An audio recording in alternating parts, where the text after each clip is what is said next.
Welcome to Chicago's Bravest Stories. This episode brought to you by PSP Academy for your CPAT training. Follow us on social media, our Instagram and Facebook page at trainwithpsp.com. Welcome to Chicago's Bravest Stories. Today with us, we're lucky to have Pete Lazzara, retired field chief with the Chicago Fire Department. How are you, Pete? I'm very good. Thanks for having me. Well, thanks for being patient with this setup. We wanted to let everybody know if our sounds a little different. We're adhering to the social distancing protocols set forth by the city, and we're actually doing this remote with some new technology here, thanks to our partners at Mystery Street Recordings. So just bear with us, everybody, and hopefully we'll get back to normal life as we knew it before this pandemic. Yeah, hopefully soon. Yeah, what's your take on this whole thing, Pete? Well, you know what? Originally, I wasn't that concerned because more people were dying from the flu. There's been pandemics and in the past that have been pretty horrific. I thought with our medical technology and the science that we had that we would knock this thing down. But as it started to spread, I really started to get worried. And, as you guys know, I host a conference up in the Geneva area called the Geneva Convention EMS Conference, and that was scheduled to go the last weekend of March. So on March 10th, actually, Joe Weber, who's one of the medical directors for the city of Chicago, called me and he said, hey, Pete, I really think that you should think about canceling the conference. I'm going, Joe, I mean, I'm just a couple of weeks away. I'm financially handcuffed to this thing. What are you thinking? He said, and this is what he told me. He said, you know what, Pete, in 2 weeks, we could be Italy. And at that point in time, I thought, man, this is probably a little bit bigger than I'm really thinking it might be. And at that point in time, I started to get a little bit more concerned. And I was really hoping that we would take more aggressive actions, with social distancing and shutting things down. I mean, I think we jumped on it fairly quick, but, look where we are now. So this is something that we really, really have to work as a team, keep our social distancing like we're doing tonight and, stay at home and stay safe.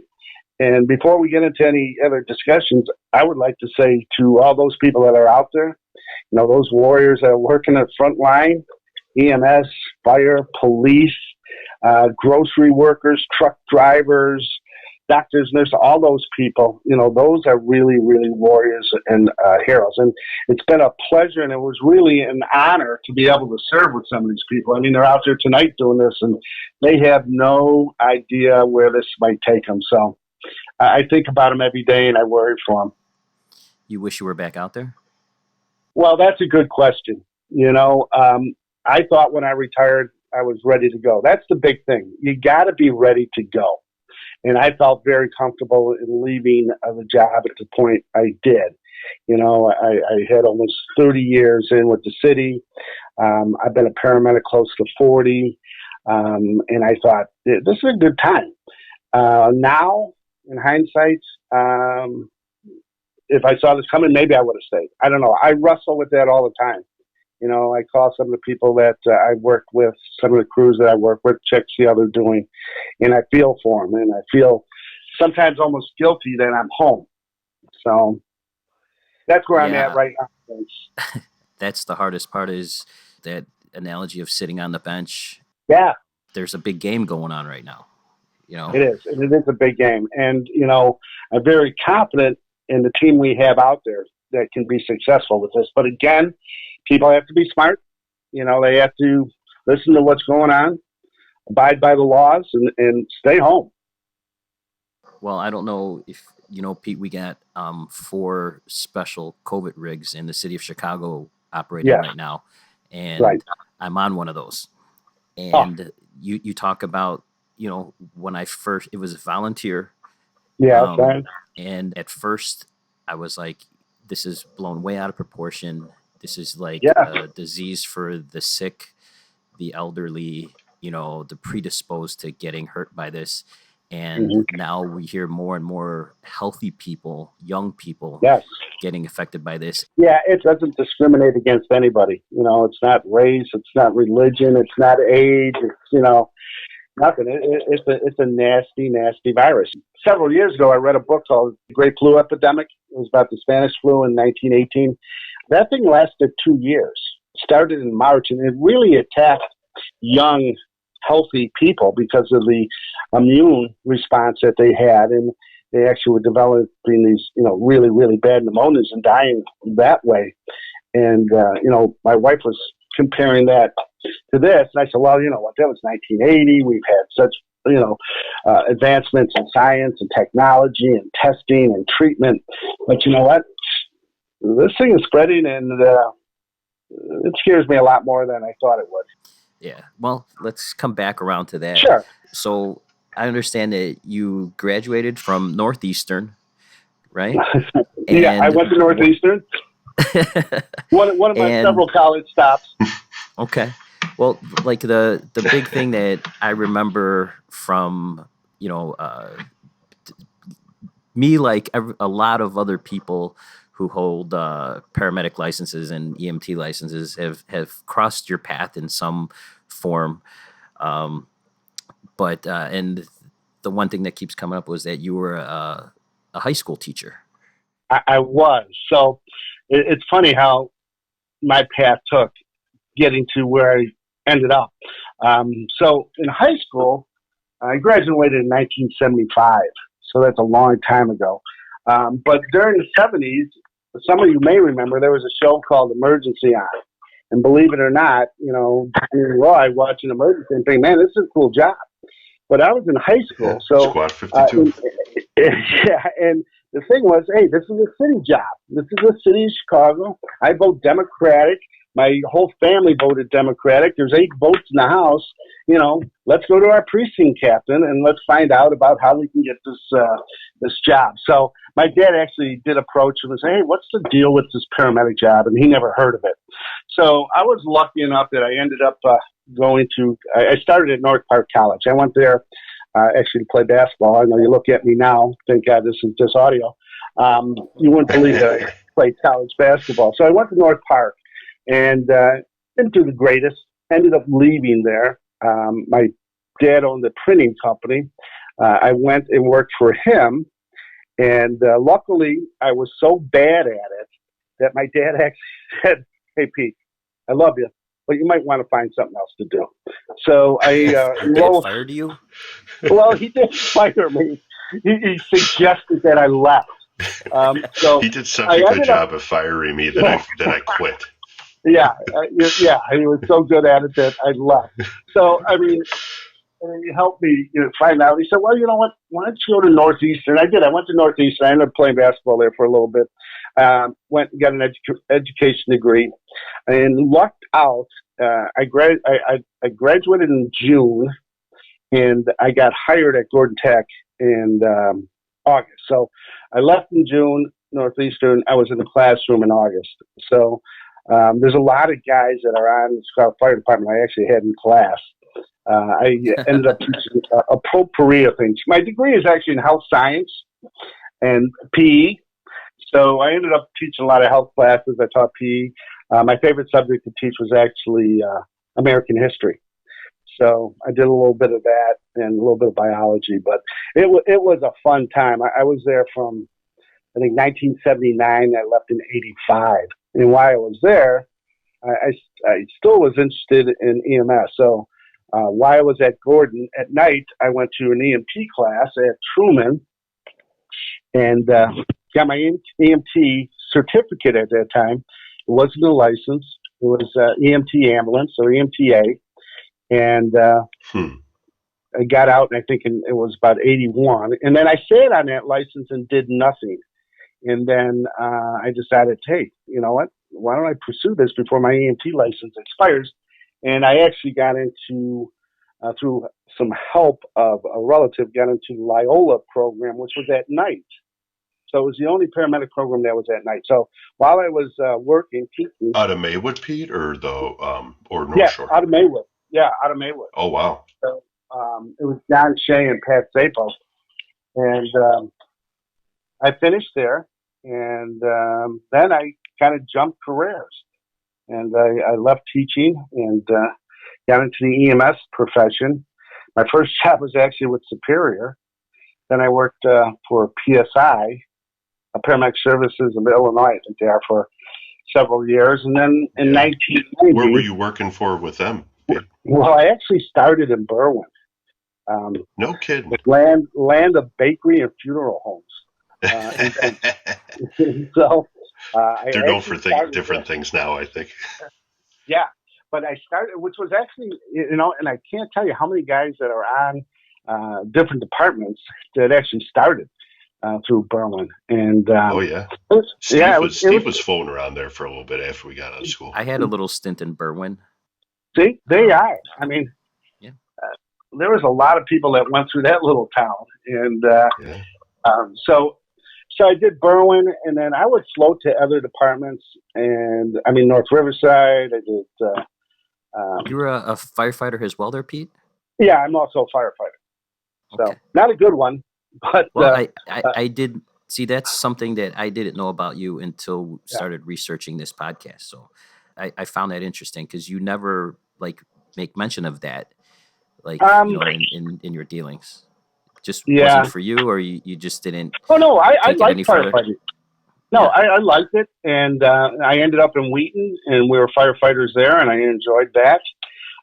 But seriously, I'm one of the few that say, "Man, I loved being a paramedic. I really, really enjoyed it, and I still do." But so I had no real interest in crossing over. I mean, I like firefighting and everything, but I didn't have the interest to cross over, and so I stayed in EMS. And so you're one of the smartest guys I've ever known. It wouldn't surprise me if you said that you just took the test one day to be a fireman and you passed, and they're like, "Oh yeah, you're good," just fast track your way through an entire academy. Pete, you came on the city in 1990. Right. So that was July of 1990 that I came on. So I was a little bit older. So I taught for 5.5 years, and then I worked, with PSI through the suburbs for I think about 6 years. So when I got on, I was I think I was 32 or 33. So I was a little bit older when I came on. But I came on with a great class, and I was really excited. And throw some of those names out that were in your class. That was in my class? Yeah. Oh, my God. I don't know how many are still working, and a few of them are not alive. I know Henry Lucas was in that class. Trying to think who else. I'm just so terrible with names. I can picture all their faces, but I don't know how many are still on. Vicki Janowick is still on. There's a lot of them, like Mari Quinn crossed over. I forget John's last name. He's a battalion chief. But it was a great class. Tom Garswick was in that class. How long was your academy back in 1990? I think it was about 4 weeks, 4.5 weeks, 4 or 5 weeks. The instructors were Jim O'Shea, Dan Goretti, Stokes, who else? Dan Bro. Who was the other guy that was down at the academy? Great guy. He died a while ago. Jeez. I forget his name, but it was a great experience, and it was quite an opener when I came out of the academy after working in Wheaton for 2 or 3 years, and then going to work in the city. It's quite a little bit of a culture shock, a little bit of a shock. I think it's a culture shock to everybody who comes onto the city, even if you come from a busier department. I don't think, and the academy definitely isn't going to prepare you for what you're going to see, and what you're going to experience. When I was on at the academy, I would tell the candidates that you're not going to learn your job here at the academy. You're going to learn it when you get out there, and we're just preparing you for your first day. What that does, paramedic school, EMT school, the academy, that's a foundation. So it gives you all the knowledge and a little bit of clinical experience. Your real experience and your learning is going to take place out in the field. The problem here that we have, Vince, is that you're thrown right into the fire. If I start at a corporation, I'm starting in a mail room and I'm learning. I'm taking my steps up the corporate ladder, and I'm learning the job, as I go. With us, on your first day, on your first run, that could be a pediatric cardiac arrest. And that's a hard thing to prepare for. This job physically is demanding, emotionally, it sucks the life out of you, it's draining. It really takes a strong person, both physically, mentally, to survive in this job. And one of the problems I see is that, people can't wait to get on the Chicago Fire Department. It is a great, great job. But one of the problems I do see is that, a lot of these men and women, they start in the privates, which we all did. I mean, I started with a company called Burrs in the early 80s. And they can't wait to get on the fire department. Now they get on. And, for the first 6 months, couple years, it's a pretty good ride and pretty good experience. Then what happens is that this job kind of grinds you down. And because, we do get paid well, we're financially handcuffed to this. And what I found is that, there are some angry people out there because they're stuck in these positions. And, we can talk on this subject matter for hours and hours and hours, how to resolve some of this. And it's really, really a tough struggle for them. Yeah, but they do a great job. Without help from the department, is there a solution to that? A lot of the solutions that I offer up are not always popular solutions. One is we shouldn't be on 24 hours. That's funny that you bring that up, because I'm on an altered work schedule right now, and I'm working 12-hour shifts. And I started to get the realization right away that I can be a human being 7 days a week instead of, 2 days a week. It's an unpopular opinion, though, because everybody wants those days off. Oh, absolutely. But I feel so much better on a 12-hour schedule. And I just, I don't have that hangover the next day, which hurts. That hangover hurts. I like that you use that term hangover, because that's a term I use all the time. I used to call it a sleep hangover, because I would get off, and depending on what stage of life it was, when I came in 90, I have two children. My daughter Katie was born in 87, and then Patrick was born in 90, shortly after I graduated the academy. So, coming home for the first 6 months was fine because my wife was still at home. But once she returned to work on a short work schedule, I'd come home from ambulance 15 and there were babies waiting for me. That's a tough thing to do. That's a real tough thing to do. But the thing is, and you're right, Vince, it's unpopular because we do like those 3 days off. We'll fight through 24 hours to get to those 3 days off. It's a great benefit of this job. But the toll that it takes on your health, and you know what, it was easy for me as a field chief to say it because, I wasn't getting my head kicked in like the people that are working in the field. But, I can see it and the trouble is getting 3 days off. Trouble is, these guys aren't always getting 3 days off. And we can point to certain people that this had a devastating effect on. You talked about suicide in our profession is at a ridiculous level. And you got to look at what are some of the causes of this. I mean, we see things in a day that people don't see in a lifetime. And there's a price to pay for that. There's a toll. Unless you have some kind of great support system, a great family, some other type of activities that you can, debrief and de-stress, this thing will really take its toll on. But if you took a poll out there, Vince, that I would say 90% of the people would tell you that they would want to be on 24/72s. I love when they tell me I could never work 40 hours. 98% of the people in the world work 40-hour work weeks. But I understand it. I loved it when I had my 3 days off. But again, the volume of calls that they're running today and the stress that they're under, the scrutinizing that they're under is taking a toll. It is rough. And, I always go to, when I talk about the medics, especially with the Chicago Fire Department and their call volume, I always take it to the peak of summer on the busiest ambulance, what those guys are doing. Right.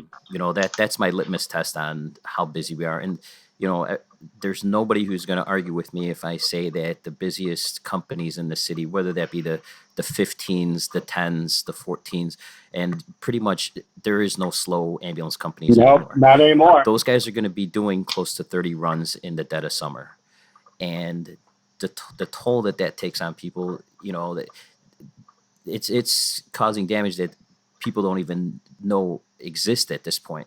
Right. Here's the thing. When I came on, EMS was probably in its toddler stage. It just was breaking out of its infancy. So we're probably in our 20s now, basically in EMS life. So we really don't know the toll that it will take because we haven't seen a lot of our people retire. I mean, we're starting to see it now, but I think it's going to be another 10, 20 years to see exactly what the toll is, the price we're going to have to pay for doing this job. So we just go from one happy topic to the next. I mean, I have thoughts about, how this can be corrected.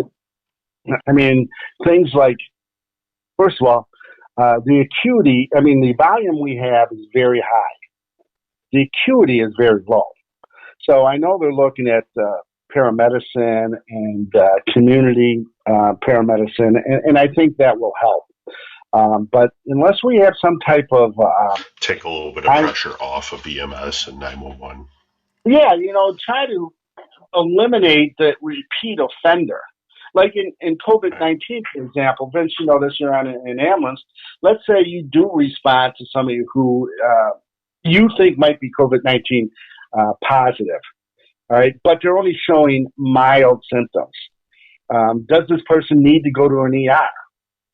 Probably not, but you do need to follow up on these people. And that's where the community medicine, paramedicine could come into play, where they get onto a list and let's say, okay, we have a staff or a unit that goes out the next day and takes their temperature, checks on their feelings, does all that, and even do some telemedicine with a doctor. Well, I think somebody has been listening to some of your criticism because as of the last 2 days, they came out with a new protocol where you go down the algorithm, and if somebody meets all the criteria, you give them a COVID packet. Perfect. A follow-up is done by somebody within the system. But I'm the firm believer that even if we had 20 more ambulances in the city, that's just 20 more ambulances that are going to be busy. Well, I don't know if you ever heard me say this. I always say, you know what? We have enough ambulances. We have too many calls. that's how I feel. Yeah. Right. We have enough ambulances. We have too many calls. We are responding to things that we probably should not be responding to. But again, that's a very tough thing to, figure out. Well, nobody's going to assume that kind of liability. Right. At least this day and age. Well, there are other models out there that work. And if you look at Seattle, Washington, I went out there and took the resuscitation academy and had time to spend with some of the people out there. Now Seattle, I think, is a town of, and you'd have to fact check me on this, about 1 million. I know they have a lot of homeless, but there's about 1 million. They're not quite as big as we are, obviously. But do you know how many ALS ambulances they have out there? For the city of Seattle? Yeah. No. 50. No idea. 7. They have 7 ALS ambulances. So what happens out there is they send a BLS ambulance on every run. No, a BLS engine on every run. And if they determine it's BLS, actually AMR comes in and transports. If the ALS ambulance does arrive and they determine it's BLS, the engine company stays with them. They call for a BLS transport and they return in service. It's also kind of funny that out in Seattle, it's kind of different than it is here, where a lot of our medics are crossing the floor to the fire side. Out there, at the end of their career, what they're trying to do, the firefighters are trying to get on the ambulances because they're slower and they get about 8.5% more. So it's a little bit different. It's a little bit different than what we have here. It's hard to wrap Gotcha. our brains around that being here in the I city. know it's a little bit. It's a little bit tough. Yeah. Much different pendulum swing out there. Yeah, and they're pretty successful at it. I've also said that we should have a big fleet of BLS ambulances. I think every firehouse in the city, of course, there's no room to house it, but I think we should have probably 80 to 100 BLS ambulances. Now, not staffed by firefighters. Firefighters need to be on trucks and engines. Let's go ahead and hire EMTs and put them on BLS ambulances and allow them to bridge the paramedicine, open our own paramedic academy, Chicago Fire Department Paramedic Academy. So let's say you're an EMT, Vince, and you come out and you work in a private for a year or two, and you get hired by the Chicago Fire Department. Now, we're going to give you the opportunity. I mean, if you're happy being an EMT working on a BLS ambulance, that's fine. But if you want to bridge to be a paramedic, why don't we go ahead and put them through our own fire academy, our own paramedic fire academy? We'd work on their work schedule and work around them. And then we know the product that we're producing. We got them from EMT through paramedic school, through their provisional, all the way to the point that they transition into an ALS rig. We have them for a few years before they're actually put on an ALS rig. And then, if we had that many more people into the departments, that's more people paying into the pension. It takes the wear and tear off fire apparatus. I'm a firm believer that we should have 3 or 4 people on an ambulance, even if it's 2 paramedics and an EMT. One of my ideas was when you go into the academy should start in the summer, and that should be a good chunk of your academy is being third rider for the summer. You're going to learn a lot.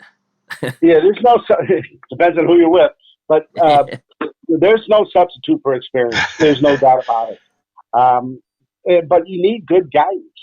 And I think, the academy is doing the best they can. I offer myself to go down and teach. I know for this class, I did a 12-week class, and I enjoy going down there. Those guys got fast-tracked. They did get fast-tracked. And is it fair? I don't know. Yeah. The big thing is they say they come in as paramedics. Right. Okay, they come in as paramedics, but are they good paramedics? Right? When's the last time any of these people I don't know that. What have you been doing for the last 5 years? The thing with our job is nobody's submitting a resume and they don't have people vouching for them. They don't have, references, and okay, let's take the best of the best. It's what number did you get? What number did you get, Right. I agree. I think where this all starts is in the hiring process. And I agree with you there, Vince. And there's no reason we shouldn't. And we're a very, very good EMS department. We're a good fire department. We do a very good job. But why aren't we the best? And it would start with hiring should start with a physical agility test. Do a psych test. You do a written general knowledge test. And then you do a psychomotor test, kind of almost like system entry. And then, based on that, then you can do a legitimate, scoring and start to rank those people. And then, we still give military points, and maybe we should give points for different, college degrees, ACLS, certain specialty classes, and then actually make a legit eligibility class. That's fine. And then when we get them in, and then we teach them, the Chicago policies and procedures, general orders. But again, make sure that when they walk out of that fire academy, that you would feel very comfortable that when they come into your house and treating one of your loved ones, that you have no concerns about that. What are your feelings about if we as a department just cross-trained everybody? So the crew in that house on the ambulance, maybe they're on a rotation and everybody, all the medics in that house. If that was the way it was, there'd be days I would look forward to being on the ambulance, just maybe I was on a company that wasn't that busy, or, just to get out of the house and do some work. If we weren't going to fires or, stuff like that. I think our department, as heavy EMS as we are in Chicago, I think cross-training everybody would be a big benefit. People could see a light at the end of the tunnel, or actually diversity in their jobs. Hey, one day I'm on a truck company. I like doing truck work. One day I'm on an engine company. I like doing engine company work and evolutions, and I love being on an ambulance. So if I get to be on an ambulance, twice a month, a truck twice a month, and an engine twice a month, and float somewhere on the other 2 days, yeah, that would be good. And I always was a strong proponent of that. But I'm also a very strong proponent, as I got older and saw this department, of actually having a separate EMS department with our own rank structure, commissioner, and all the way down. Yeah. It definitely seems as though the fire department kind of just took EMS, where, like, in a lot of ways, I'm sure people would say that EMS benefited from associating itself with fire departments around the country, but in a lot of ways, I gotta imagine it's held a lot back. I mean, we go through rank structures, and I've had this conversation with Vince before too, where, like, does this rank mean the same thing on this side? And sometimes it does, sometimes it doesn't, sometimes it means more, sometimes it means less. Like, it's just, in a lot of ways, again, I'm sure it helped EMS gain traction, but you almost wonder sometimes if it's held it back too. Well, and you could, believe me, if this is open for phone calls, your phone bank would be lit up, because some people feel very strongly both ways about this. And right. I could debate both sides of this, because, I enjoyed being in the fire service. I enjoyed being in the firehouse. So, and it did definitely help us along. But they are kind of apples and oranges. I mean, the reason that the ambulance probably ended up in the firehouse is because they had firehouses and they were centrally located. I mean, the ambulance actually started with the police department. The ambulances came out of the police department. You see some of these old police stations, they still have a bay that says ambulance over it. And that's where it started. But there's positives and negatives. There's no doubt about it. So you could argue both sides of this equally well. Hey, Pete, did you ever meet Dr. Zidlow? Oh, absolutely. Yeah. I was in Northwest Community System. Mm-hmm. We just had a gentleman who wrote the book about Dr. Zidlow, Paul Cialino, on our podcast a couple months ago, and we went over his book, Dead in 6 Minutes. Yeah, it's sitting right in front of me, actually. It's funny you said that. Oh, really? That's hilarious. Yeah. Yeah, we had him on the podcast. Super entertaining podcast, wouldn't you say, Corey? Oh, yeah, to say the least. Yeah. Paul's an entertaining guy. He actually presented at my conference probably 3 years ago when he first came out with the book. We had him out there. Yeah, and he was very entertaining. But, if you're around EMS long enough, and Vince, you've been around a while, Troy, it's changed a ton.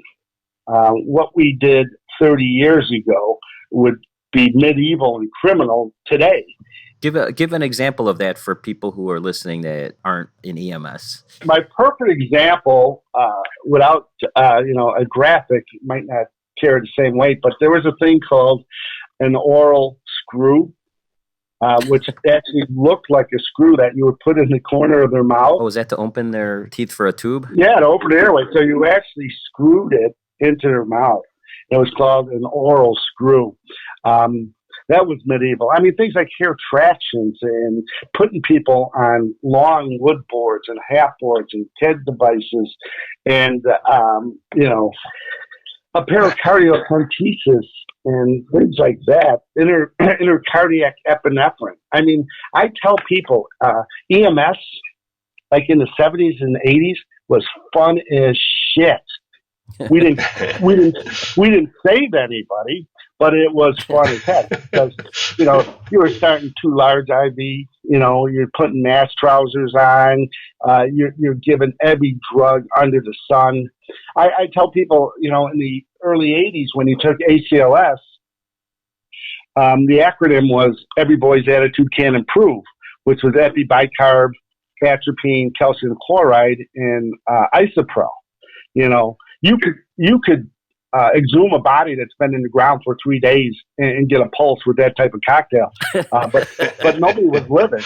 And so if you look at what we're doing today, now there's just 2 drugs that we give in a shockable cardiac arrest. That's an epinephrine and amiodarone. And you may see epinephrine go the way of beryllium in a year or two. They're not finding it. Yeah. Everything I read and the people that I talk to, that this is something that we might see go away is epinephrine. Here's the nice thing about EMS today. EMS today is a lot of evidence-based best practices. We're back in the 70s and the 80s. It was basically whatever people thought was going to do, a good job with no science behind it. Now at least we're getting some science behind things and saying, that doesn't work. I've been on the soapbox to get rid of long backboards for probably 10 years. They're harmful. They're criminal. We should not be putting people on backboards unless we're trying to get them off the streets. Not even that 80-year-old lady who's completely contorted and who fell down the stairs, and you're trying to straighten her out on that backboard. You think she likes lying on that backboard? That was the cruelest thing I've been ever forced to do. Yes. Because my protocols, and if I don't show up in that ER with this old lady on that backboard who fell down, I'm getting a talking to. Yeah, and we're still there. That's still in our protocol. And I have confidence, actually, some people may disagree with me. I have confidence in our medical directors that they're trying to do the best thing possible. Some people may disagree with me, and I don't agree with everything that they've done, but they're trying to move us into, the 21st century. Well, I've seen it since my short time on. I've seen that they're at least trying to do something. They're trying to move us forward. And it at least there's effort being made to push us forward. And I'm on the program. Yeah, but and again, on the other hand, too, they don't understand completely what we do out there and the stress that these people are under. And we're making life and death decisions in seconds, and they have to be right.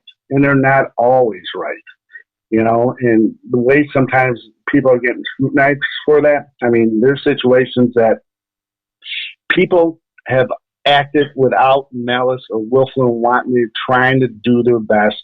And even when they're trying to do their best, sometimes we make mistakes. But I know few people that are out there to harm people. They're out there to actually do the best for the people. There's some great paramedics throughout this state and this metropolitan area that every day are just doing great jobs. Well, you can never take the human element out of being a paramedic or being an EMT or, anybody who's going to work on another human being. You can't take that human element out. Yeah, it tries to. It tries to suck it out of you. With what some people see and how people are being treated out there. But I tell people every case is a different case.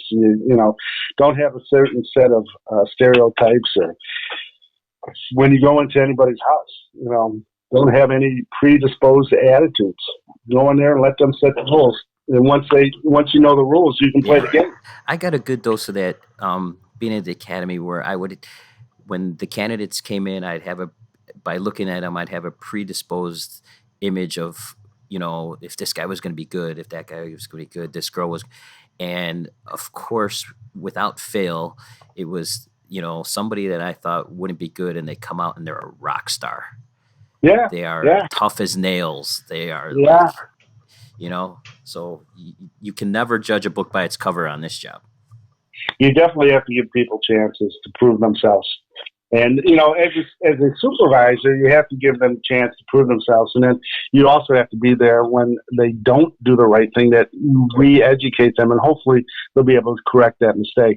And the majority of people are out there, like I said, working very hard, trying to do their best. I don't know anybody out there that tries to cause anybody harm, and I'm very proud to serve with those people. Well, let's get back to your career, Pete. What year did you become a flight medic? Oh, a flight medic. So in '90, I got hired by the fire department. I think it was shortly after that I also got hired as a instructor in the EMS office at Loyola.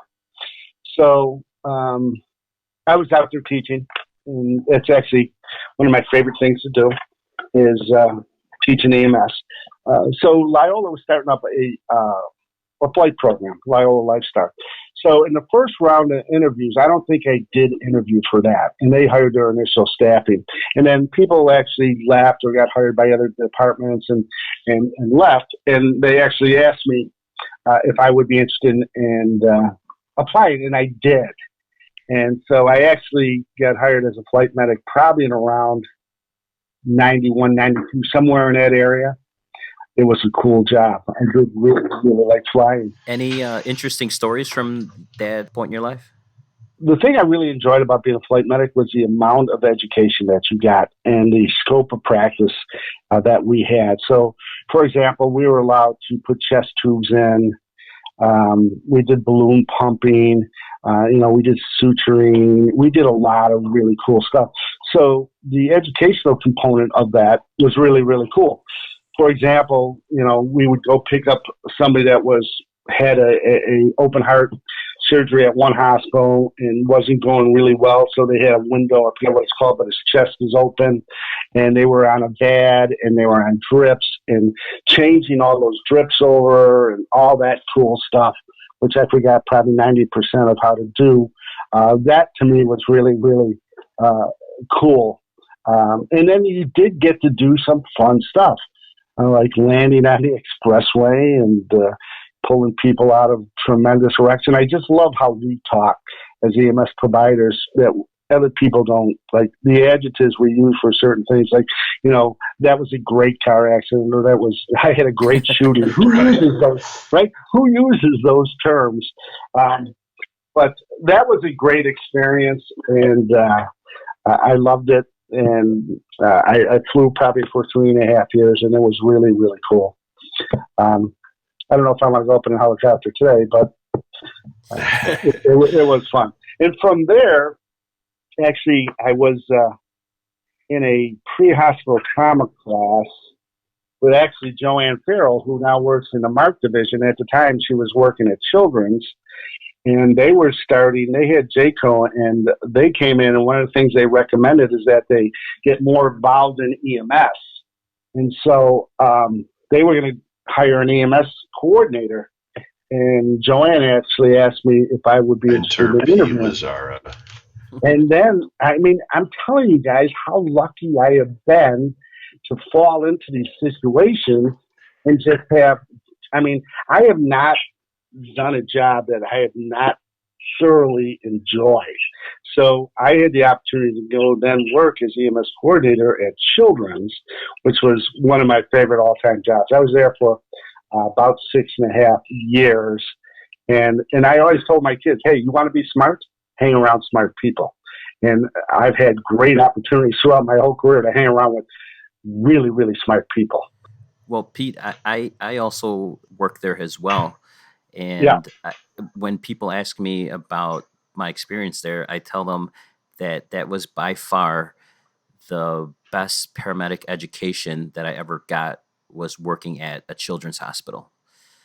The doctors and the nurses there were so they were so happy to educate you, and they never blew you off. It was always, I saw something that didn't make sense to me. An actual doctor would take me aside and kind of run me through his train of thought and stuff like that. And it was the most amazing experience. I left there, and if you had any qualms about your IV skills, Once you left children's, you could go put an IV in a dehydrated fly. You were at the top of your game. It was funny at Children's because the paramedics were the IV team, even though we couldn't hook fluid to the catheter, but we were the IV team. We were emergency department partners. Right. Because we couldn't use our scope of practice as a paramedic. Right. It was actually EDP, which was Emergency Department Paramedics. And that got switched around. But it was probably 6.5 of the greatest years. It was just, the people were phenomenal. They still are. I'm still friends with a lot of them. Tony Balin's over there. He was one of my first hires as an EDP, and he's still there, and he's just phenomenal. I could go on and on and on. And one of the things they asked me to do when I was there was a telethon for children. And I forget the name of the two people that were in the morning. It was a man and woman. The Eric and Kathy show. That was it. So they were doing the marathon from children's, the old children's. I keep calling it children's. And the telethon. They asked me. Right. They asked me if I would go and talk on it. And I said, sure. So I actually had my son Patrick with me. But what I told them there, I said, there's more magic that happens here on a daily basis than in Disney World or Disneyland. It's amazing what goes on at that facility. They're just phenomenal. Yeah, that was a great experience. And I was there for about 6.5 years. And then we actually wrote the business plan to become an associate hospital, which kind of wrote me out of the job because to be an EMS coordinator in an associate hospital, you have to be an RN back then. I'm not sure if that's still the regulation. So I kind of wrote myself out of a job, but they kept me there. It was just a great experience. And I actually told Mo Mariotti, who's the EMS coordinator now, that I actually thought about going back and working as an EDP, maybe one 12-hour shift a week or something like that. Just a thought. Pete, things keep on going with this Corona thing. You're going to be back on an ambulance. On an ambulance? I don't think anybody would want to work it with me on an ambulance. I'm so decrepit I couldn't lift or carry. But are you nuts? So there'd be lines out the door to work with you. When did you leave Children's? I want to say early 2000s. Somewhere around there. And 2003. Is that when I left? Well, if you started in 97, right? And you said you had 6 years? Did I start in 97? I don't know. You probably, chronologically, I'm a mess. But it was somewhere around there.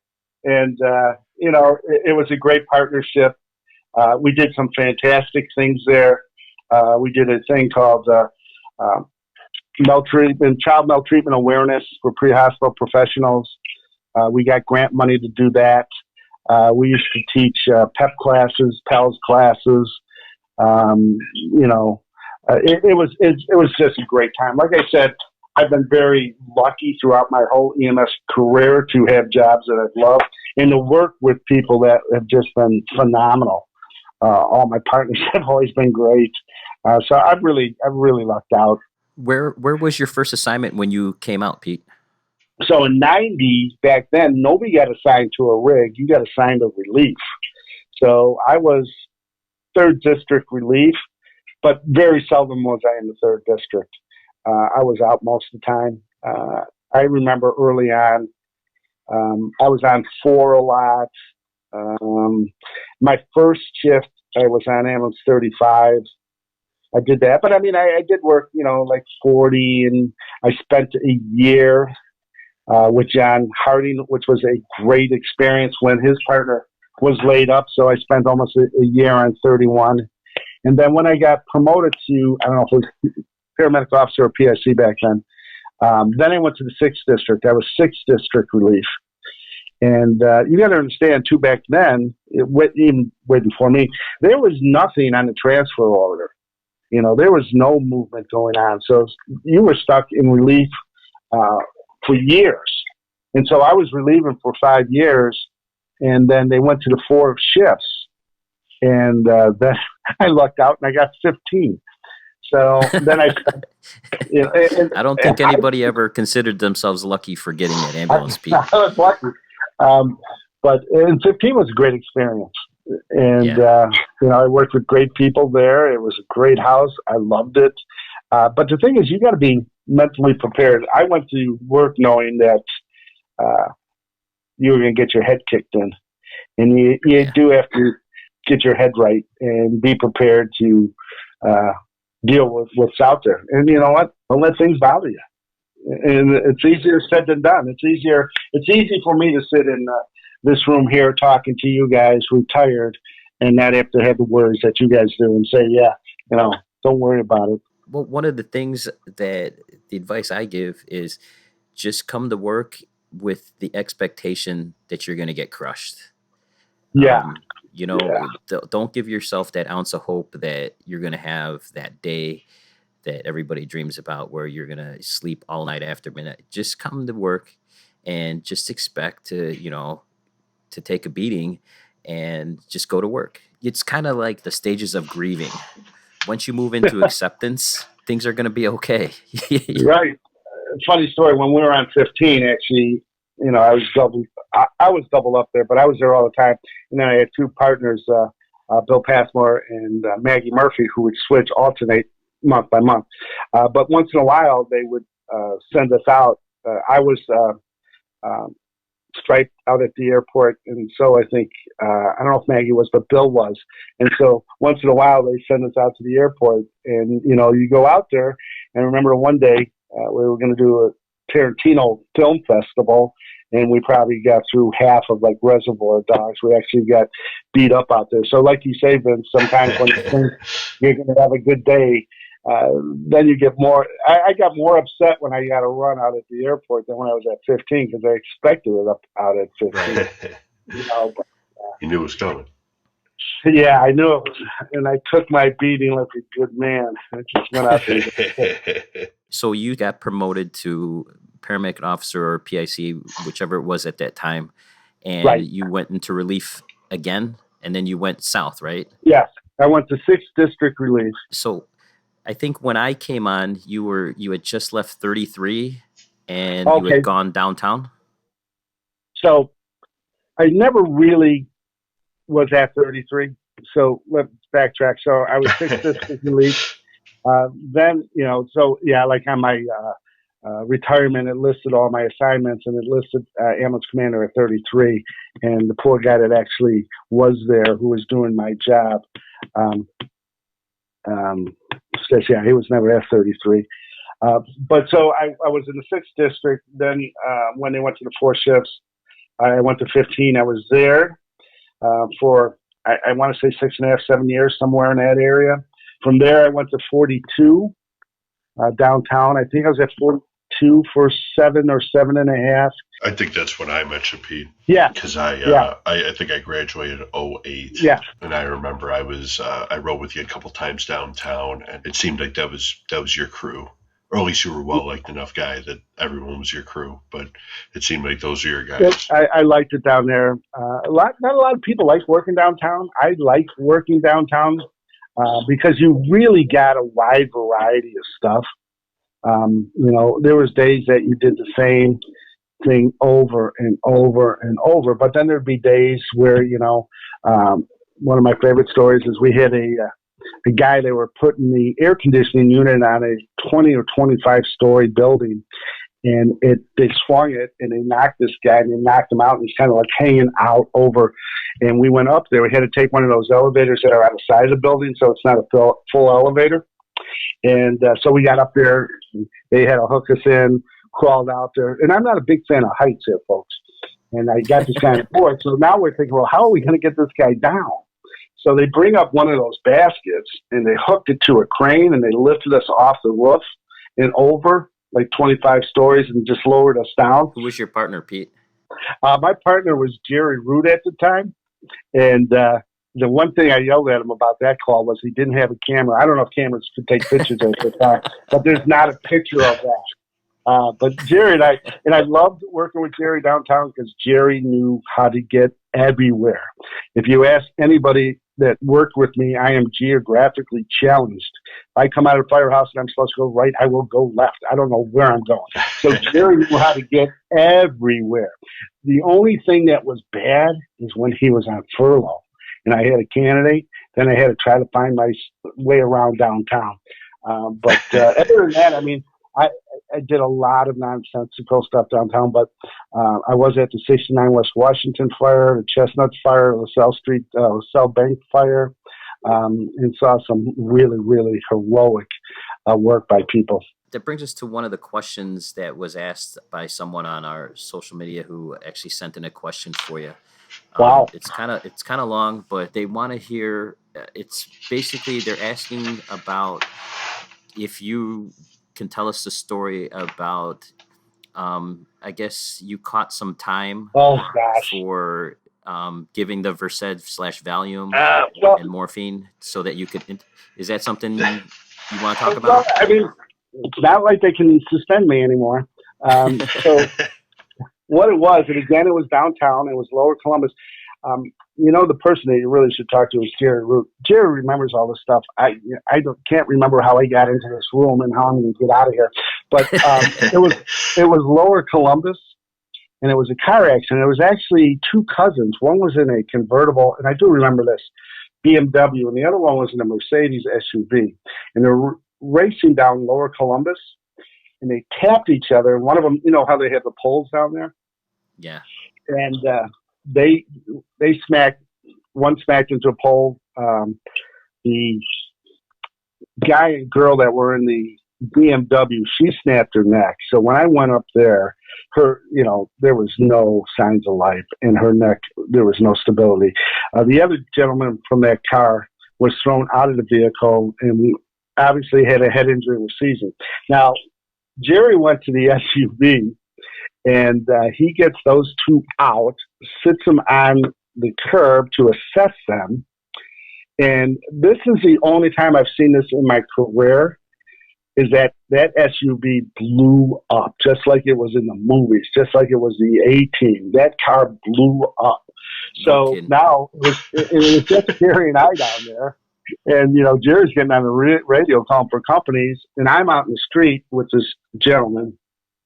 And there was actually a very nice nursing student, or it might have been a resident, who was actually assisting me. So we got the cot out. Jerry's dealing with the other two. I get him on the backboard, move him to the back of the rig. I try to ventilate him. He's clenched down. His trismus, he's clenched down so bad. I can't ventilate him. I can't intubate him. That's when I needed the old oral screw, which I didn't have. And I had to make a decision. How do I manage this airway? Now, again, this is where we are making decisions in seconds that, are going to either save him or going to have a detrimental impact on the outcome on him. So, and I always tell people, now, when you're about to do something, ask yourself a couple questions. Is this in the patient's best interest? Is it going to cause them any harm? I tell people the two biggest questions you should ask yourself. Is this in the patient's best interest? And can I protect this in a court of law? Can I defend this in a court of law? So I asked myself that question, and I said, if I sedate them, because he's now actively seizing, if I sedate them, can I manage his airway? So I made that decision. I went ahead. No fault to Jerry. Jerry was not even in the rig with me. I went ahead, started an IV, gave him sedation, managed his airway, and caught time on that. But it wasn't a lot of time. So it's pretty interesting that, you basically got jammed up for deviation of protocol, right? Yeah, technically I didn't have a medical legal leg to stand on. I think I could have defended it. There were certain people, doctors that would say, Pete, listen, if you want to take this and defend yourself, I'll come up and I'll defend you. And I said, no, that's fine. It took my time, and that was fine. And it was funny because then we were at the South Bank fire, and it was funny because we had a lot of people that were sick at that fire. And one of the medical, or actually our medical director at the time, well, how do I put it? She was in the MARC division at the time, Paula Willoughby, actually came up to me and said, "Hey, do you have your narcotics?" And I said, "Well, what do you need my narcotics for?" She said, "In case we have to intubate anybody." I said, "Whoa, back it up here." I said, "I can't do that." And but she said, "Oh, well, I defended you." I said, "Well, thank you very much." But that's the story on that. Well, that came in from Scott Falafis. Thank you, Scott, for that question. Thank you, Scott. Thanks for bringing up that bad memory. Actually, that person lived. Actually, that guy lived. You're not embarrassed to tell. No, he did live because we actually, Jerry and I had to go to court.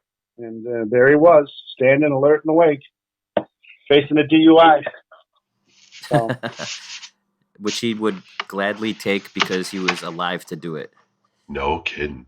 So actually, now that I am retired, I can tell you this story. And Jerry will verify it. So we get called to a platform at Lake Street, and he would know the other street. I want to say it's like Dearborn or something, but the L runs right along this building. So we get called for a man down. So we don't know where this guy is. And so I looked up, and there's a woman like 7 stories up leaning over her rail, and she's saying, "Is he okay?" I said, "Who's okay?" And she points. So about 2 stories up was this like platform. So this guy, so we get up there and I look down at this guy and I go, "This guy's a mess." And I look up and she goes, "Is he all right?" I said, "Do you know him?" She said, "Yeah." I said, "Did he fall from there?" She said, "Yeah." So he'd been drinking, sitting on a rail and fell, landed. So this is true. So landed 5 stories and landed on this, overhang or platform or whatever. And now we're trying to figure out how to get down to him. Well, first of all, I went down thinking that this guy's dead until he started moaning. So what we did is we took some truckling belt and we hooked it, and Jerry and I went over the rail like Batman and Robin. And that was, I didn't get in trouble, but that was another time that we actually sedated somebody to manage their airway. Jesus. Well, yeah, so like I said, working downtown, you did a lot of boring stuff, but there was a lot of fun stuff. Have you heard the stories about you intubating 9 people at one incident? I heard the story, yeah. Is there any substance to that story? Yeah, there is substance to that. All right. So let's get on that story. Okay. So we get sent out to a different area. Actually, it was in 53's area. They were out doing something on another run, and we get sent there. This is when you were still on 42? I'm on 42, right, Vince. Okay. And so we get sent out into 53's for a sick woman, and she really was sick. But as we're leaving, they're toning out for this fire. And I remember Jerry looking over and said, "Oh, we're going to miss this fire." But I said, hey, in your career, you're going to be at a lot of fires. And who knows? It's downtown. A lot of that stuff never turns out. So we go and we take care of this woman who was very sick. So we take her, I think we went to St. Mary's. And we're returning. Now, while we're on this run, shit has hit the fan. And all these companies, and they're all going to this fire. And we're on our way back. And at this time, it might have even been, I don't know if Jerry would know better. It might be a Mavis box, but they got a lot of companies there. And we're coming back. And I remember Tommy Goretti was on the radio. And he's looking for somebody to handle an accident. And we said we would take it, but he goes, "Hang on, Pete, you're the only one that's downtown that knows where to go downtown." So we get back to the firehouse. We're there a minute, and they send us to 69 West Washington, and we're just standing by. And so to describe what the building is at 69 West Washington. So you're assigned to ambulance 42, which is downtown, like right in the heart of downtown. And right. You're getting called to it's at 55 West Illinois. So explain to them the building that you went to. So the building is a multiple-story. It was the county building. It's the Cook County building. So it's the government offices that are in there. I can't tell you how many stories, Vince, and I'm terrible. but it's probably over But 20 it's stories. it's not a residential house. It's a not big residential. building. It's right, absolutely. It's commercial. It's houses, county offices. So we're now toned out to this fire. But at this point in time, they actually have been on the radio. They've been on TV. They struck it out. They've told people that there's nobody injured. Everybody's fine. And, they're starting to send companies home. So Jerry and I are just standing out front, and I think it was Chief Reka at that time, and he just told me that they were bringing out a fireman who had a little facial laceration, and let's take him over to Northwestern, and then when we were done, just go ahead and clear and return to quarters. I said, that's fine. So we get the injured fireman. It's nothing really bad. We patch him up a little bit. We take him over to Northwestern, and I complete my paperwork, and we are heading out the door, and I hear for an EMS Plan 1 back at the fire. So Jerry and I are in the rig, and we start heading back there. We're not in the rig, a minute. Well, explain to people an EMS Plan 1. You're getting 5 ambulances right off the bat. 5 initial ambulances, right? Right. You're getting another fire engine, another fire truck, Right. 2 other chiefs. So it's for something big. A Plan 1 means that something bad has happened. More than 400 firefighters, 1/3 of the Chicago's fire department, yes, and 25 suburban communities responded to this call. Is that what you had?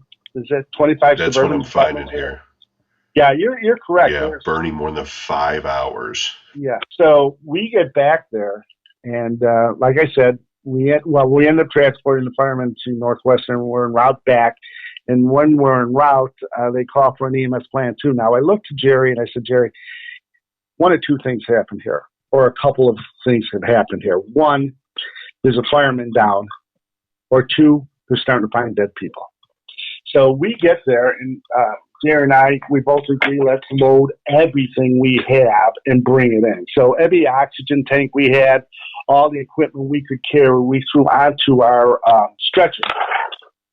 So as we enter to the lobby, and again, we're met by, certain people that are trying to tell us, do this, do that, do that. I haven't met a field chief, and the field chief on the scene, there was some great heroic stuff. John Marsden did a great job. Roxanne did a great job supervising it. There were just some unbelievable work being done there. So as Jerry and I we enter and then we come around to the bank of elevators. Now, guys, when I made that turn, there were like dead people stacked up like coalwood. People in respiratory arrest, cardiac arrest. And again, now we're triaging who. You were the first ambulance to go back to respond to the plan? First one back, yeah. I think 28 might have still been on the scene. Some ambulances, but 28 might have been up on a support floor. And so they were not in the lobby. Nobody knew this was going on in the lobby. Well, I think back in the day, right, Pete, the first ambulance would go to like 2 floors below the fire floor. Correct. Right? Wasn't that the protocol back then? Right. I'm pretty sure that's where 28 was. And then, so Jerry and I entered the lobby, and we had to make some hard decisions there, but we did end up managing several airways in a short period of time. There was enough companies there with equipment that once they were intubated, they were able to ventilate them. And there was some very strong EMS work and fire work done, but there was really, really some strong work done at that fire. So what had happened? They struck it out. They're telling you to go home. Where was the disconnect here? So people got trapped in the stairwells. Those doors locked. And once the fire was controlled, I guess they were finding people in the stairwell because the doors locked behind them, and they couldn't get back in. Yes, from the top. And I just remember coming around, and then there was, like I said, several people in respiratory arrest that we managed airway, and then then the elevator opened and they brought several more people, either in cardiac arrest or respiratory arrest out. So I think in the initial 5-10 minutes, we did several intubations and managed airways. And I think there was 11 respiratory and cardiac arrest in that area. And I think 9 of them actually lived in the area. So, like, you don't have to do any triaging because all those people there are already blacks, right? In Well, the the triage blacks, category? however you want to look at it. Yeah. They were very, very sick. So we did have to make some, tough decisions on who was going to be treated first. We managed people that were in respiratory arrest first, and people with smoke inhalation, we managed them. And it wasn't like we were short of manpower. We had tons of fire companies that were more than willing to assist and did a great job. And you had enough equipment to get that all done? Because I know you couldn't pull that off with just your bag. Well, I remember Jerry saying, Pete, I had 9 tubes and I got 2 left. So, Jesus. Well, you have 9 tubes, but you don't have 9 8s and 9 7.5s. We were working out of everybody's bags. So the ALS companies, we were working out of everybody's bag. And I remember the captain of the squad at the time, Bill Duffy, and he was going back up, and he turned to me and said, "Hey, we're going back up." And I said, "Okay, hang on, let me grab my bag." I had nothing left in the bag, and I remember Roxanne saying, "Pete, that's it, stop, and you're done for now." But companies went up there, and I can see these companies, and they did unbelievable jobs. It was, and because it was shrouded in all this, political stuff, the job that was done, the excellent job, really never got out to the public. That the strong work that was done on that day. It's awesome. It's it's incredible. See, just this operation. I mean, again, looking at it, this is something. This is a bad day for you, Pete. But I mean, look, this is a piece of firefighting and paramedic history right here that people would have no idea. Well, Pete, any lessons learned? As a kid, I had no idea when I first met you. Yeah, there was a lot of lessons learned there. And, a lot of things changed after that, especially in firefighting. I think the company's doing a much better job now after fires like that, handling high-rise fires. From the EMS standpoint, one thing I saw there was a lot of really brave people that went rogue there, and because they did, lives were saved. But as you said, Corey, it was a bad day for me. It was a challenging day for me. It was a bad day for the people that died in those families. Me, it was a challenging day. And these are challenging days now. What these people are facing today out there. It's just really, really tough. Let me ask you this. Were you involved in your teaching of intubation and stuff like that at this point in your career? Or have you not moved into that part of your career yet? No. We were doing airway management probably in the early 90s. We actually established the airway obstacle course in difficult airway management probably in the early 90s. We started to address that. So it was just luck that those people in that lobby wind up having you show up there. I don't know. I think anybody would have probably, if it wasn't me, Jerry would have been doing it, and I would have been assisting him. I just think I was probably the first one to grab the blade and handle, and he did a great job of helping. And like I said, the roles reversed, he would have done it. And Vince, you would have done it. All you guys would have done it. It's just things that make you stand out are the circumstances that you're put in front of, and then how you manage those and how you mitigate those. And that's where training comes in. Yeah, I was probably lucky because I did have a lot of airway management experience. Part of the flight team at Lifestar, we had to show competency through going in and going to operations, operation suites and doing intubations with anesthesiologists, and in the ER we had to do intubation. So I had the opportunity, like I said, to be around a lot of really, really good people that shared all their talents and knowledge with me, and so I was very lucky at that point to have all that experience. And surround yourself by people that are smarter than you. Right. That's absolutely. And I've had the great opportunity to be around really, really smart people and people with great experience. Well, Pete, you talk about education and training, and you were basically responsible for that movement of the Chicago Fire Department into the sim lab. And kind of run us through that part of history with the sim lab, because you kind of were the movement behind that. So tell us a little bit about the sim lab as it pertains to the Chicago Fire Department. First, let me just say that I'm giving too much credit for the sim lab. The sim lab was actually Leslie Stein Spencer. She actually pushed for that sim lab, and two other people, Mark Levinson, and actually the commissioner at the time, Commissioner Brooks. They were conduits for that, but actually the person that really pushed for that was Leslie Stein Spencer. Now, here's the thing.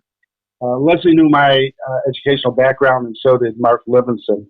And they asked me if I would come down there and oversee this. So it was a tremendous opportunity that I had, that I was able to, from the ground floor, be on board with the sim lab. So I was lucky enough that I was able to work with them, design that, oversee the purchase of equipment, develop a curriculum, and that was a great opportunity for me, and I really enjoyed that. And we, some fine work was done there too. The development of incident command for cardiac arrest. That program was phenomenal. The way that people accepted that, because that was a drastic change in behavior, from the way we were doing it to the way that we were asking you to do it. And there were a lot of people involved besides the people I've already mentioned, like Joe Weber was involved, and there was a medical director. Well, he was the assistant medical director, Eric Beck. I don't know if you remember Eric. No. He was really involved in the airway management course. So the first class we did in the sim lab, we actually did a airway management class. Were you around when we did that? So that would have been in 2009. You were around, right? 2010 is when I came out. Oh, okay. So in 2009, and probably went into 2010, we actually brought all the single role paramedics down, and we did the innovation obstacle course. That was the first class that Commissioner Levinson wanted us to roll out. We did that. So we actually looked at our first pass innovation success rate, and it wasn't really good. It was like in the low 60s. And post class, and we did a lot of studies post. There was innovation forms that you had to fill after every innovation, and we found out that our innovation went from 60 to 90% first time pass. Oh, that's crazy. So we saw change in behavior, and the problem was that we weren't able to maintain the amount of competency that you need to. I mean, you need to be in there. You should be innovating. You should be in that sim lab probably once every 3 months. Well, what do you say to the people who say that we should take innovations out of EMS altogether? Well, look at the science. That's, I'm a huge fan of innovation. I think innovation is probably the best way to manage an airway. But again, there are dangers, inherent dangers with innovation, esophageal innovation. We were stopping CPR. So you have to look at, if you look at my last month before I retired, if you ask my crews, I probably innovated 8 to 10 people in my last couple of weeks because I knew I was retiring. And so I would always say, hey, I'm going to innovate. Let me innovate. I was going to get them on my way out. But you have to look at the evidence. There's some studies, and there's two big ones. The airway study, there was an airway and then an airway 2 study. And we're not exactly clear and sure what is the best way to manage an airway. I was one of the proponents initially with incident command for cardiac arrest. I'll take the blame that I pushed for a supraglottic airway for a couple reasons. One, you didn't have to stop compressions to place the supraglottic airway. And plus, our BLS companies could put them in. So we were finding that they were, the majority of the time, were the first ones to arrive on the scene. So by the time the ALS ambulance got there, they probably have an advanced airway in. They'd probably been shocked once or twice if they were in a shockable rhythm. And that we found out was saving lives. And you guys know where we were and where we are now. Back... Yeah, we weren't good for a long time. We were not good. And not because it wasn't trying. We were trying, but we were just doing the wrong things. So, when you dive into it, and there was a lot of people that dove into cardiac arrest. I mean, for years, every day, Joe Weber and I talked about cardiac arrest. And the other thing that was wonderful about that class was the assembly of just really, really dedicated people that threw everything they had into teaching that class. And I don't want to miss anybody, but it was Eric Griswold, Patty Wood, Jay DiGiovanni, Kevin Benton, then Rebecca Boyd, and Elle is taking over, and hopefully I didn't miss anybody. But that was a dedicated crew that really threw, a lot of their passion into that, and we saw results, and we're seeing them today. I mean, I'm just proud that I was a component of the incident command for cardiac arrest. We also ran several other classes out of weapons of mass destruction. We did a neonatal class. We got the mobile sim lab. We brought that. We built an ambulance simulator down to Clinton Street, and we were bringing companies down every day. That's the kind of thing that needs to be done. And here's the thing about simulation. A neurologist will tell you that when you're faced with a situation, you're going to search your hard drive for any information how to mitigate that.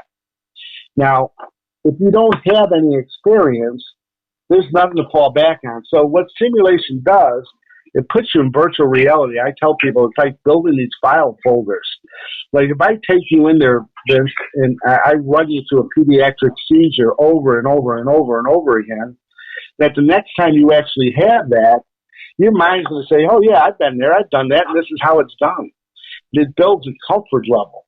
And so, I'm just a huge fan of simulation, and I think that sim lab should be open 24 hours and run around the clock. But again, it's staffing it and getting them the help to do that. Well, I can speak from experience about the benefits of the sim lab. Do you remember one of our last interactions when I called you up and asked to come down? Yes. Do you recall the circumstances that actually made me make a phone call to you at the sim lab? I do. For the listeners listening, I got myself into a bad call where I guess we're gonna consider this a SIDS baby, and yep. I just had the hardest time intubating this baby, and and thank God that I had my children's memorial background. Yeah. And, I was told, children do really well ventilating with a BVM, a bag valve mask, to manage their ventilations. And so I was a little more comfortable that, I couldn't get this intubation as hard as I tried. And it took so much of me just to stop trying and just make the decision to just go with ventilating with a bag valve mask. And here's the thing about that. I remember, Vince, in our conversation about that, too often we end up beating ourselves up about certain things. And the thing is knowing when to do the right thing. It's not a pride thing. Hey, I got to get this innovation, and we're wasting time. You got to think about what's in the patient's best interest. Too often it's about me, not about the patient. And everything we should do starts with what's best for the patient. So in that situation, innovation probably would have been best. But you know what? Vince was smart enough that he said, hey, you know what? I can't do this, or it's a difficult airway. And kids are not easy to innovate. Anatomically, they're so much different. And plus, just the stress of dealing with a pediatric innovation, that realizing that, hey, you know what? What's best for this kid is let's go ahead and let's bag about mask him and ventilate it. Absolutely. I've seen that reference a bazillion times about the basketball player that's trying to make the free throw, or the 3-point shot, and he keeps on going back, and back, trying to make this shot, and who are they doing it for? Is it the best interest of the team, or is it the best interest of yourself? And yeah. I mean, a funny story is that one time I was presenting out at a conference in Milwaukee, and I think I was speaking probably on cardiac arrest. And the gentleman that was speaking after me was talking on an interesting subject. He was talking about, does a person's survival rate depend on the amount of paramedics on the scene? And he showed a graph that as more paramedics showed up on the scene, the chance of survival actually decreased. And I'm going, what the heck does that mean? So when he went on further to explain it, and it starts to make sense. For example, with innovation, if you and I are there, and innovation is a cool tool, it's a sexy thing to do. We all like to do it. If, Corey, you're innovating, and I'm standing there, I'm going, you know what? I hope he misses. Because what do I want to do? I want to innovate. So Corey misses the first time. What's Corey going to do? I'm going. I'm going to do it again. And so he misses. Right. I try. I may miss. So now we have multiple attempts on a skill or an intervention that right now might not be the most important thing to do. So we weren't doing things like defibrillation or compressions. We were more concerned about our pride in getting that ET tube. So that's one of the reasons when we went to incident command for cardiac arrest, we looked at how should we manage the airway, and we thought one of the best things would be a supraglottic airway. Then we wouldn't stop doing compressions. Now, if you're good at innovation and you can innovate, I'm all for it. And, don't stop compressions. So there's still, we're still looking at what is the best way to manage the airway. And so, again, let's have evidence-based. But the big thing with all this is how do we maintain competency? That's the big thing. I mean, there's people that are out there that innovate 15, 20 times a year, and then there's people that don't innovate at all. So how do you maintain competency? And the thing is, when you are in front of an attorney, who's going to, question you about a wrongful death suit or an esophageal intubation, he's going to hold you the same standards as an anesthesiologist, So. Right. And he's going to hold you the same standards to someone who's innovating, like you said, 50 times a year, versus someone who's maybe only doing it 5 times. A paramedic is a paramedic is a paramedic. And right. Yeah, like everything that you've been saying, Pete, it's like training, you build that muscle memory, and you're just, you get into, you get to the point where you're in Vietnam vet mode, and you just think back to this is what I remember, this is what I've done a million times, and after overcoming this or after encountering this problem, I've overcame it by doing this, and I'm at an impasse now. I've never been able to get past after 4 attempts. This is the time to disconnect and start. Yeah. Well, I don't know if we should be doing 4 attempts, but we used to do it all. We used to do it all the time, and that's where the old adage of practice makes perfect. I do a class called the DAM class. It's difficult airway management class, and I have a picture of Tony Gwynn, the late Tony Gwynn, and the reason I have him there is because Tony Gwynn hit off a tee every day 1,000 times. Even on game days, he hit off a tee 1,000 times. Carl Ripken Jr. said he didn't stop hitting off a tee until the day he retired. And that's what we need to do, is we need to continue to improve our skill set.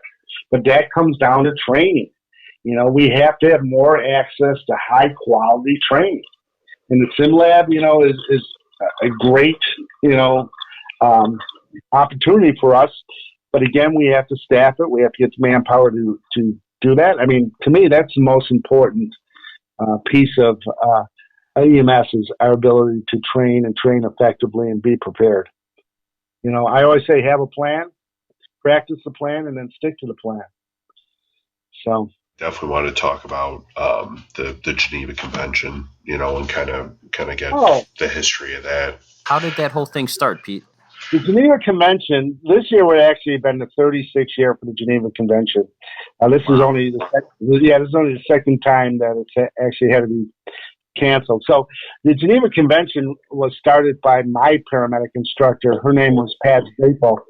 She was from Loyola in Maywood, and I met her because that's where I went to paramedic school. So she ran that for several years out in the Geneva, Lake Geneva area at different resorts out there. So she used to ask me to come out and present. So I would go out there and present for her. And after about the 20th year, she actually approached me and another gentleman about maybe taking it over because her and her husband were getting a little bit older and they wanted to kind of just retire. And I said, yeah, I thought it was a good idea at the time. Yeah, let's take it. I was thinking, this should be easy. I just got a couple of speakers and, well, it wasn't that easy. You don't have enough going on. Yeah, so it wasn't quite that easy. So the initial few years was actually challenging. Once, and it was very taxing on my family because they were licking stamps and sealing envelopes because we were doing all the advertisement by mail. So we were sending out brochures by mail. So tell people that what they get at the conference, Pete. Like explain to them what you come to this conference. What's in store for you? Well, it's turned into be just a tremendous conference, and I'm not saying that because I run it. Basically, now I run it. Actually, my wife runs it. I just kind of, secure speakers. She does all the administrative work. We run this right out of our house. But what Vince is getting at, what you get if you sign up for the Geneva Convention, first of all, we are now running pre-con. So this year would have been the fourth year we did a pre-con. We actually did 2 years of 12 lead. Oh, this is the fifth year of pre-con. We did 2 years where we did on Thursday a 6-hour 12 lead class. Then we did a capnography class. Then we did a pre-con on incident command for cardiac arrest. And this year, then we did a trauma skills lab last year, which was phenomenal. We had unbelievable people from throughout the country speaking on trauma topics. We did hands-on. We had pig plucks. We did difficult intubations. It was just tremendous. This year, we actually were going to do a pediatric pre-con, which was, again, a 6 hour, and we had all kinds of pediatric experts throughout the country, and actually internationally, too. We had a gentleman coming down from Canada. So you can always attend the pre-con. Like this year, we were going to do a 6 hour pediatric pre-con. It was only $50. Then the conference itself will start on that Friday, and it's, I think, 6 hours. It starts at 8 and we're done by 5. But folks, I've been very, very lucky to obtain some of the best national and international speakers. I call it the biggest little conference in the world because anywhere in the country I can get speakers like I have. I have Tim Hillier. He's from Saskatoon, Saskatchewan. We have Dr. Bukhari, who is the trauma burn chair from Cook County. Dr. Polakidis, who's a burn surgeon from County and from Rockford Memorial. I have Bob Page, Terry Campbell from UCAN. So, Vince, how often? So you're doing 12 hours on the COVID-19 ambulances? Yeah. And are So they staff I'll 24? no, we'll do 2 12 hours, then we'll get 2 days off, and then we'll do 3 12 hours. And like every other weekend, we get a 3 day weekend. Like right now, I'm on my 3 day weekend, but it's I mean, I'm liking the schedule, but like I said, uh, it's making me more. And you know what's worse? The worst thing about this, Pete, is the psychological warfare Oh, because absolutely. I'll get home and I'll like not feel good. Like maybe I'll have a tickle in my throat or something like that, Yeah, or I'll yeah. sneeze and I'm like, oh my God, I got it, and then I'm fine. But anytime I start feeling any sort of minor, tiny little symptom, like my mind goes to me winding up on a ventilator, Yeah, you know. I can understand that absolutely. Yeah. Let's finish here. You have any advice that you can give to these new guys that are coming on? Because you really have educated a ton of people out there that are in this business. And when we spoke on the phone earlier today, and you were kind of shocked that people were requesting you like crazy. Yeah, I was a little shocked at that. But from these other podcasts, we kind of put it out there, letting our listeners know that, hey, we want to put people on here who you want to listen to. But And your name kept coming up over and over again. So it's an honor to have you on, and with working with you and going over runs with you and stuff like that. I think you're one of the good people out there. And what can you offer to people who are new to this job and people who have time on, but anything that you can give them, because you've been through every part of this job. Any words of wisdom? well, thanks for the kind words first. That's really nice. What I tell people is that this is a compassionate profession. This is a profession where people are calling us, at what they figure is their worst moment. And our ability to bring some hope to these people through kindness and compassion and empathy, and sometimes it's really, really difficult to do because of how we're treated sometimes and the amount of volume of runs. But if you can just every time think about this as a compassionate profession, to be kind. I would every day in the morning, and you can ask the crews that I supervise, that I would end every day by saying, be smart. Be safe, be kind, look sharp, and let's do good in the hood. And the biggest thing is to be kind. It's hard all the time. I struggle with it.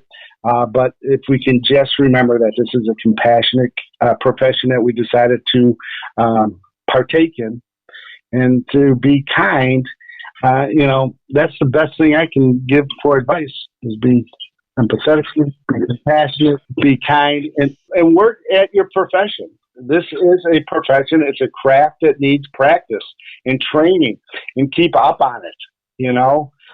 Pick up a journal, read something, go to a class, try to be the best that you can be at this. And good things are going to happen for you. That's probably the best I can tell you, Vince, Corey. I think we'll leave it there. But before we go, if somebody wanted to get to your conference when it comes up again, how can they find information on it? What's the best way for them to go about? And if you guys are out there listening, take that obstacle course. You'll be humbled. Thanks.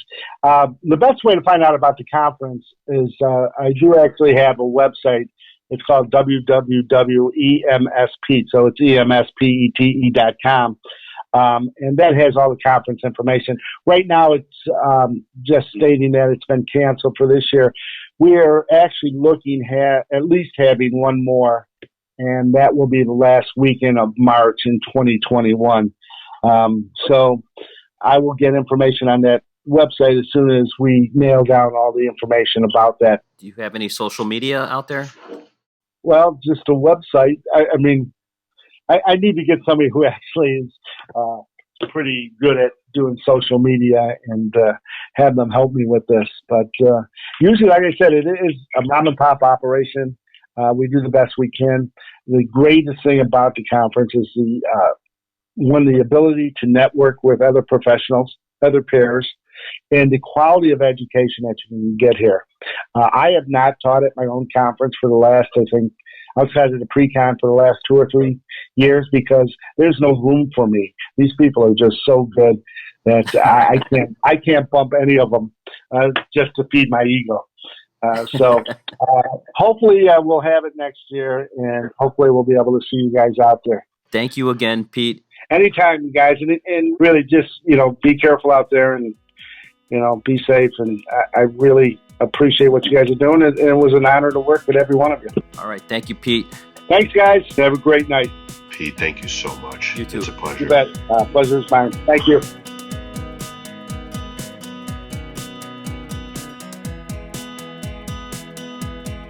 Find us on Facebook and Instagram.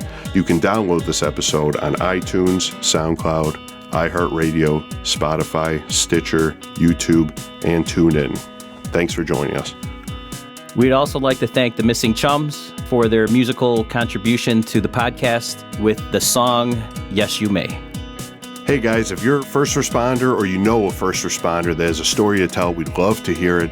Please reach out to us at Chicago's Bravest Stories on Facebook or Instagram. Hey everybody, it's Steve here. I'd like to talk to you about another awesome company that helps bring the podcast to you free of charge. Chicagoland CPR. It's a first responder owned and operated CPR company. As a first responder myself, I can't express to you enough how important CPR training is for everybody in the community. They offer real customizable world-class education for all their clients. They have a combined 30 plus years of field experience as fire service and EMS educators throughout the Chicagoland area. Chicagoland CPR is extremely focused on providing real-world, no-fluff education, and the main focus is on organization, an engaged classroom, working with students to completely understand the material, getting your certificates out on time, and most importantly, coming to your facility.